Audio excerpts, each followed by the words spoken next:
Colorado High School Activities. Association basketball is on 1010 KSIR and on the World Wide Web at KSIR.com this afternoon from the University of Northern Colorado in Greeley.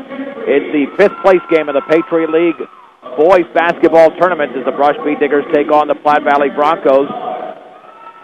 And a very pleasant good afternoon, everyone. I'm John Beltran with Jen Goodall as both of these teams won big games yesterday and as a result have moved on into the 32-team 3A state tournament. But the first things first, the Bead Diggers and the Broncos are fighting for fifth place, which would improve their seed. And going into this game, Jen, you wonder if the Bead Diggers are at a little bit of a disadvantage considering that they needed 3 overtimes to beat Meade 67-63, while Berthoud lost to Platte Valley by 19 in a one-sided game that Platte Valley really didn't have to exert too much energy after getting off to an early lead. Well, with 3,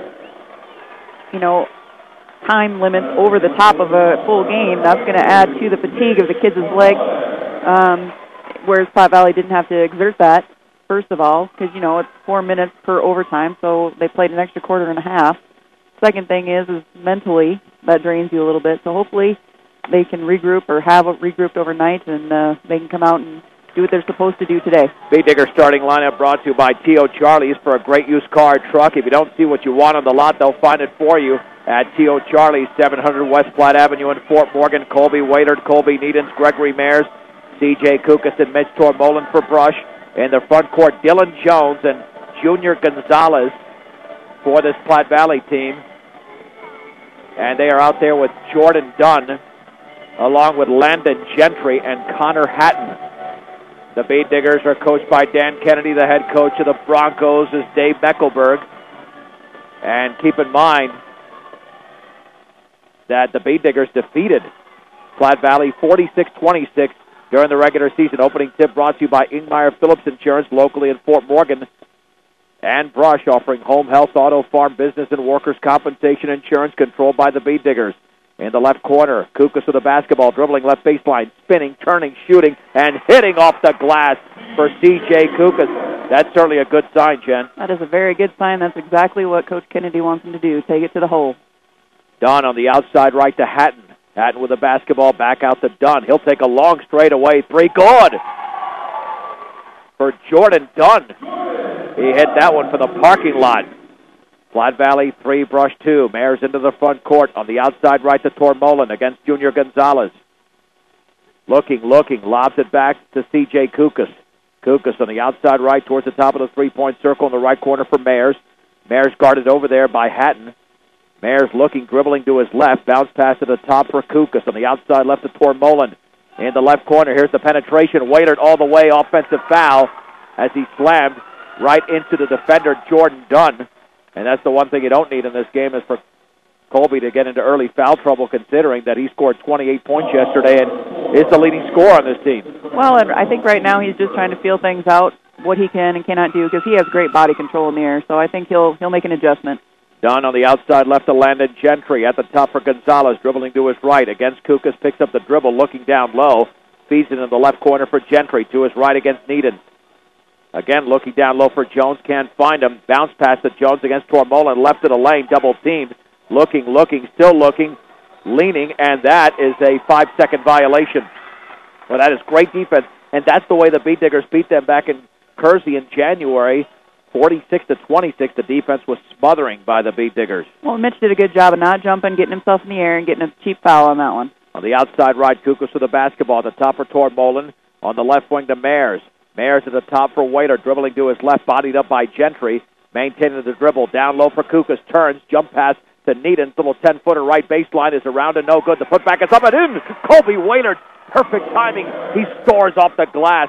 And the Bead Diggers now lead 4-3. Greatest Hits Lunch Hour will return on Monday right here on B106. John Beltran with Jen Goodall on B106 and B106.com. And this consolation final for fifth place in the Patriot League tournament. On the outside right, Dunn, right of the lane, into the lane. Jump pass, left baseline for Gonzalez. Dribbles, picks up the dribble. Back out to Hatton. At the top for Dunn. Dribbles left of the lane, left corner for Gonzalez. Nearly a travel. Jump pass taken out by Hatton. Right wing to Gentry. At the free throw line, jump pass to Dunn. Dunn against Needens, dribbles into the lane, jump pass, taken over there by Gentry, right of the lane against Mayers. The Beat Diggers right there on defense. In the left corner, Gonzalez takes the three, and that is off the back of the rim, and Colby Needens has the rebound for the Beat Diggers. Needens into the front court on the outside right. Whalers, right baseline. Here's Kukas, and then he threw the pass towards midcourt. Mayers chases it down, has to save it back. It does to Whalers at the top. Excellent hustle on the left baseline. Tormolen in the left corner for Needens. Beat Diggers up 4-3, 5 minutes to go in the opening quarter. Kukas on the outside right at the top for Tormolen.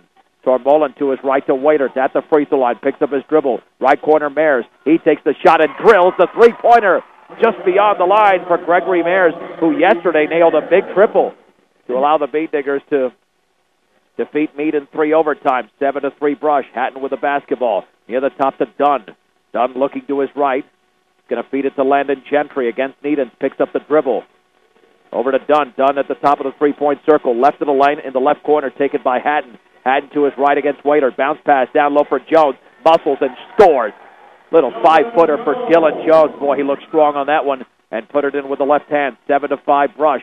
4:50 to go in the opening period. Kukas at the top for Mayers with the basketball. Looking left, finds Needens. Needens dribbles in the left corner for Kukas. He'll take the shot, and he's going to miss it off the back of the rim. And the ball is rebounded by Junior Gonzalez, his first board. Here's the outlet to Gentry across midcourt on the outside right. Bounce pass for Jones down low. Double team. Straight away to Gonzalez. Into the lane against Kukas. Jump pass to Dunn. In the left corner to Hatton. Back out to Dunn. 3:49 to go. Dunn in the lane all the way. Bodies up, and he hits it off the glass. Made contact with Kukas. Dunn now with 5 points. The game is deadlocked at 7 with 3:38 to go in the opening period from the University of Northern Colorado in Greeley. On the high right, Whaler with the basketball. Dribbles by a defender. At the top to Kukas. Into the lane. Little right-handed shot is around and no good. And Junior Gonzalez grabs a two-handed rebound for Platte Valley. Here's the outlet for Hatton. Across midcourt, dribbling on the outside right. Hatton with the basketball, maintains the dribble, then lost the dribble, and Colby Waiter tries to roll it across midcourt, and Waiter was fouled at midcourt by Connor Hatton, and that was a smart play by Waiter because he knew he couldn't pick that up if he tried to pick it up. Might have been a tie-up situation. Instead, he forced a foul. He did, and all he did was try to tap that and make the ball roll a little bit because the Platte Valley kid was losing his balance as is. Vince Albos into the game along with Randy Baker, replacing Colby Needens and Mitch Tormolen. No substitutions yet for Platte Valley. And it looks like Platte Valley is going to stay in their man-to-man defense. We've been in a 2-3 zone. For all of your title needs, visit Tim Weimer at Northern Colorado Title, 205 West Kiowa in Fort Morgan. Mayers at the top of the three-point circle on the outside left for Kukas. Kukas looking towards the top, finds Mayers. Wide open three. He'll take it. He'll make another one. A triple for Gregory Mayers, his second in as many attempts. Rush 10, Platte Valley 7, 2:53 to go opening period. A very fast-moving first quarter from UNC and Greeley. Dunn on the high right, bounce pass near the top for Hatton, guarded by Albo. Looking to his right, still looking, dribbles to his left, picks up the dribble, spins it back out to Dunn. Bounce pass, left baseline for Gonzalez, turns, spins, fouled. Colby Waitert commits his second as Gonzalez missed the shot, but he goes to the line to shoot two. And let's see what head coach Dan Kennedy does in this situation. As Junior Gonzalez will step to the stripe. The free throw is in the air, and that one is around and good. And into the game is Justin Schneider. In for Landon Gentry. Here comes Coyote Cohen. Second free throw. Gonzalez is up and good. The Beat Digger lead is down to 1 at 10-9, and Whaler's going to sit for at least the remainder of the opening quarter. But he's going to have to be very careful, Jen, in that second quarter. He is, and he's a smart player. He picks up on a lot of things that most of the kids probably miss most of the time, so I think he'll be all right. Kukas on the right baseline penetrates, spins, back out to Baker. Baker on the high right, looking down low, dribbles to his left, into the lane, picks up the dribble, left corner for Mayers. Mayers dribbles left of the lane, into the lane, back out to Cohen. Cohen near the high right, to his right against Hatton. Picks up the dribble, back near the top to Baker. Baker against Gonzalez, dribbles to his left, left of the lane, all the way, scoops it up too strong, and the rebound to Dylan Jones of Platte Valley. The Beat Diggers lead 10-9, 2 minutes to go in the opening period. Across midcourt is Dunn. Dunn on the outside right against Mayers, gets a pick from Jones. Left of the lane in the left corner for Schneider. Down low for Gonzalez, fouled by Baker. and Baker was all over him. He was, and you know, he's a freshman, so that's one of those young things. He can't have his hand on his back while he's trying to deflect the ball, so he's just going to have to learn how to get on the side and not make that big a contact with his hand wrapped around him, but maybe just an arm bar on the side. Third team foul against the Bead Diggers. Into the game now is Josh Martinez for Platte Valley. Martinez, left corner, Schneider. He'll take the three, and he'll miss it back of the rim. And C.J. Kukas grabs his first rebound of the game on the outlet to Needens. Needens with 1:43 to go at the top of the three-point circle. Near the right corner for Cohen. Looking down low, dribbles to his left. At the top for Baker. Left corner for Kukas. Kukas penetrates, spins on Jones, going to back it out, and it went through Baker's hands. He better chase it down, and he could not chase it down. Gentry picks it up and scores off the glass. The Bead Diggers commit their first turnover now, trailing the game 11-10. 1:18 to go before the break. Here's Cohen on the outside right to Albo, beyond the three-point line. At the top for Kukas. 17-footer is no good, in and out. Gentry grabs the rebound for Platte Valley. Gentry across midcourt. Picked up by Needens with 1 minute to go in the opening period, with Platte Valley up by 1. In the left corner, Martinez. There's a whistle and a foul, and that might be Baker again, bodying up on Junior Gonzalez. That'll be his second foul, the team's fourth. Here comes Mitch Tormolen in for Randy Baker. And one thing Tormolen's very good at is playing defense against big guys like that. Well, and that was quite the size advantage for Platte Valley on Baker. Gonzalez at the top, dribbling to his right. Platte Valley in those navy blue uniforms, the Bead Diggers in their home whites because they're the higher seed. Gonzalez on the outside right, dribbling. Now back to Schneider, gets a pick from Gonzalez. Cross-court pass to Martinez. At the free throw line, jump pass. Gonzalez right corner against Kukas. Picks up the dribble, bounce pass down low. Jones, that's too easy for him. A little left-handed hook as Jones scores, and nobody could defend that. Platte Valley leads 13-10, 28 seconds to go in the opening period. Cohen into the front court, looking, swinged it on the outside left for Needham. In the left corner for Albo. Albo's going to back it out to Tormolen. Tormolen with 18 seconds remaining. Bounce pass down low for Kukas, went through everybody out of bounds, and the Bead Diggers commit their second turnover. And the Broncos to throw it in. Gonzalez is out of the game, and Connor Hatton is back in.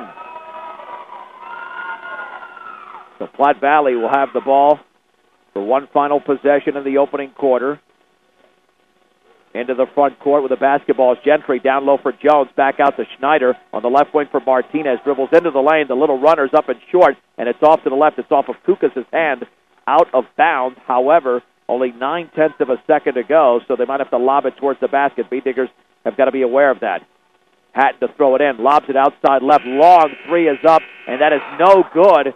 And he did not get it off in time as it was missed by Landon Gentry. We played 8 minutes. It's Platte Valley 13, Brush 10 on B106 and B106.com.